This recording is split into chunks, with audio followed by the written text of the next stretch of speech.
generated an income of 16 million for labor services for the 514 fisher folks who were given employment opportunities. Our food efficiency level now stands at 77%.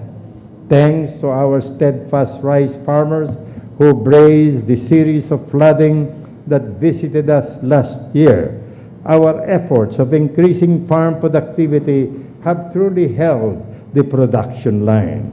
Our interventions to increase rice production include distribution of registered and certified seeds with a total of 36,824 bags.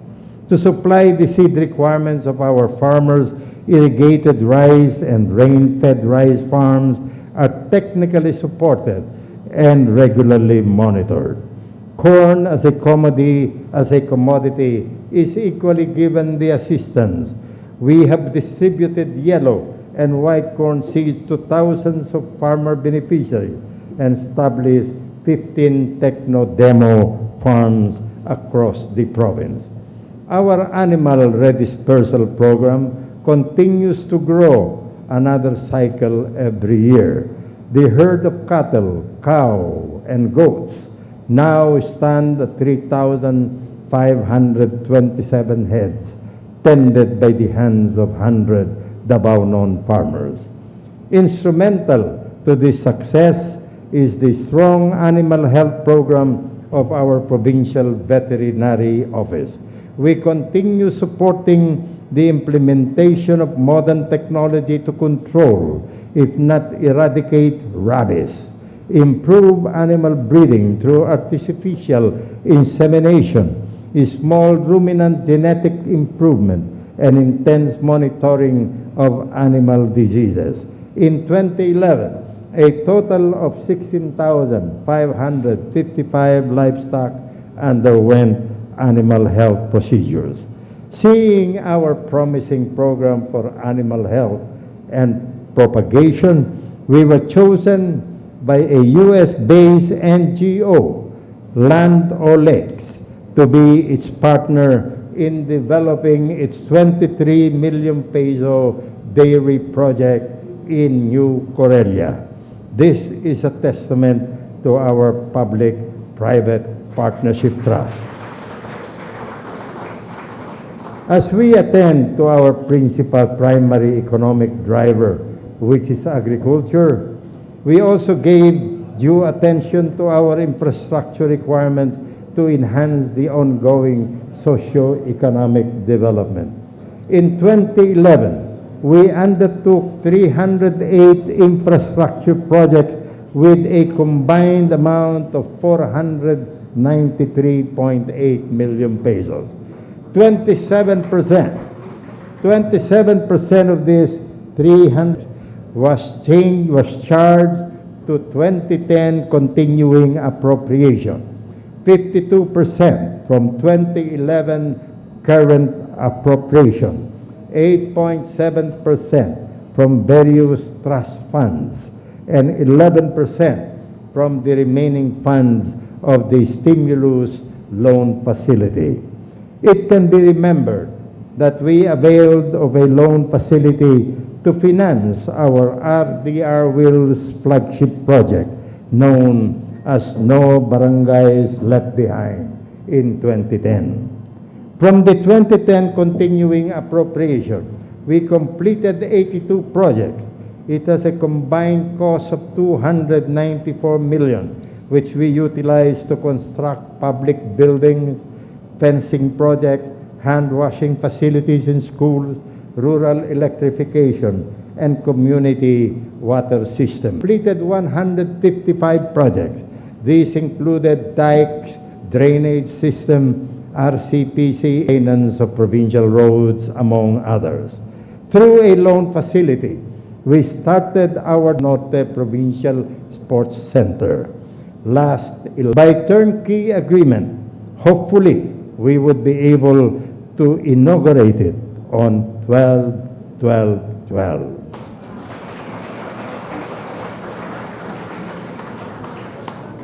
from the trust funds of various donors, we implemented 27 projects worth 148 million pesos.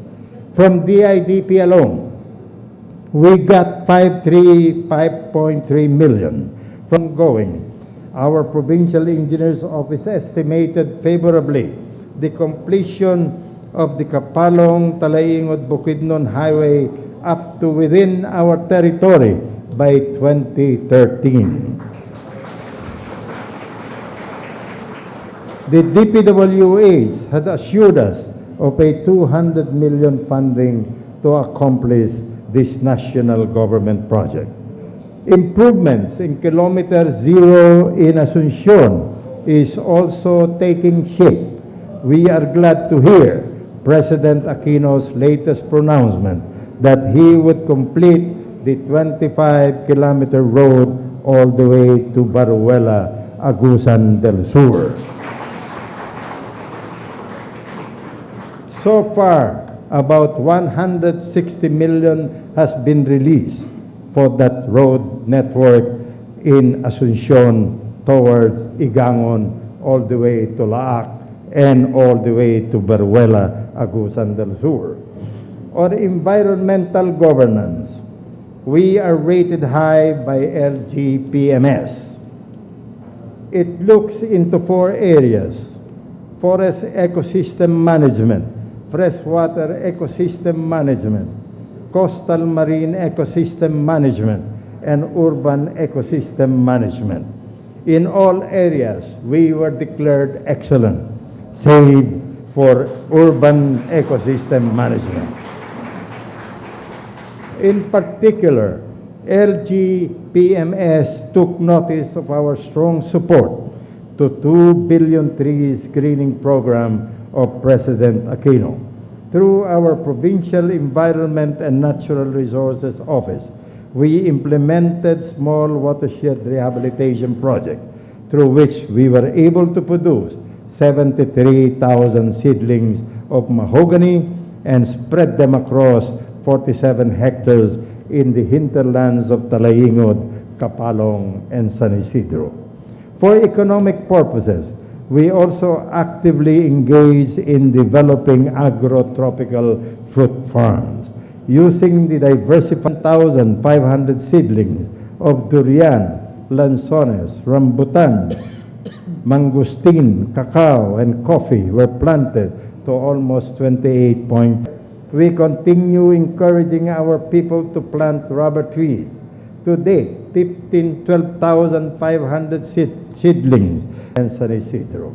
A Malaysian group of investors have already signified that aggressive reforestation and tree growing projects are our little ways of responding to the rapidly changing climate and global warming.